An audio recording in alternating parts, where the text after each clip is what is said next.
درود به دوستای خوبم. امروز با هم دیگه بریم یک کوکی نارگیلی درست کنیم.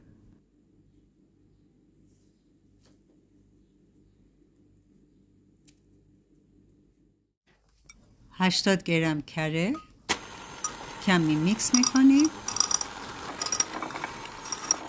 80 گرم شکر در 3 مرحله به تدریج اضافه میکنیم در حین هم زدن.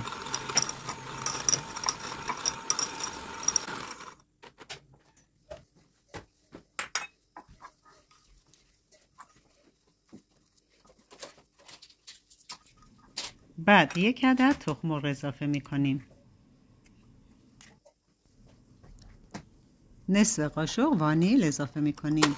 میکس میکنیم تا رنگش کرم رنگ شود.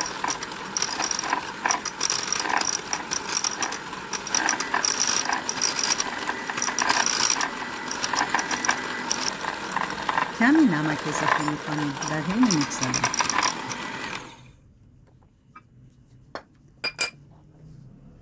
$260 گرم آرد رو با 1 قاشق پکین پودر مخلوط میکنیم.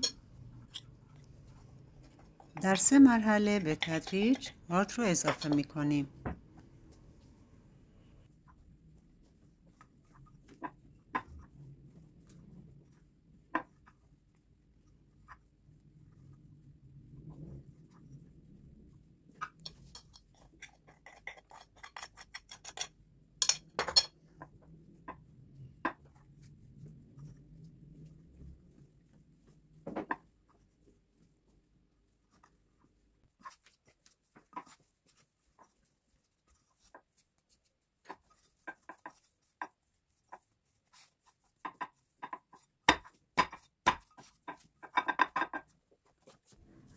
حالا به هر شکلی که دوست داشتین میتونین طرح بدین. من نلو انتخاب کردم، جالب شده بود.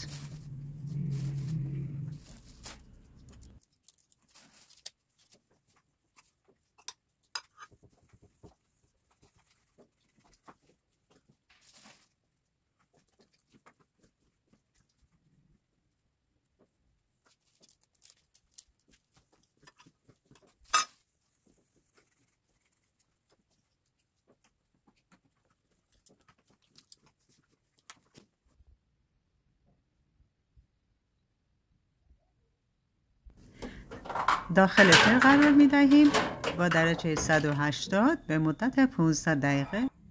بعد از خنک شدن به این شکل دیزاین می کنیم. عسل رقیق شده رو می مالیم روی کوکی. بعد پودر نارگیل رو می پاشیم روش.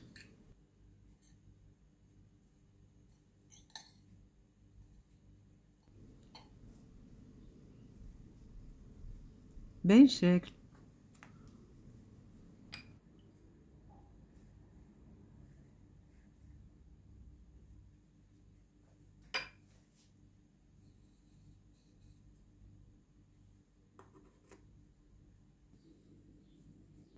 امیدوارم که خوشتون بیاد. نوش جان.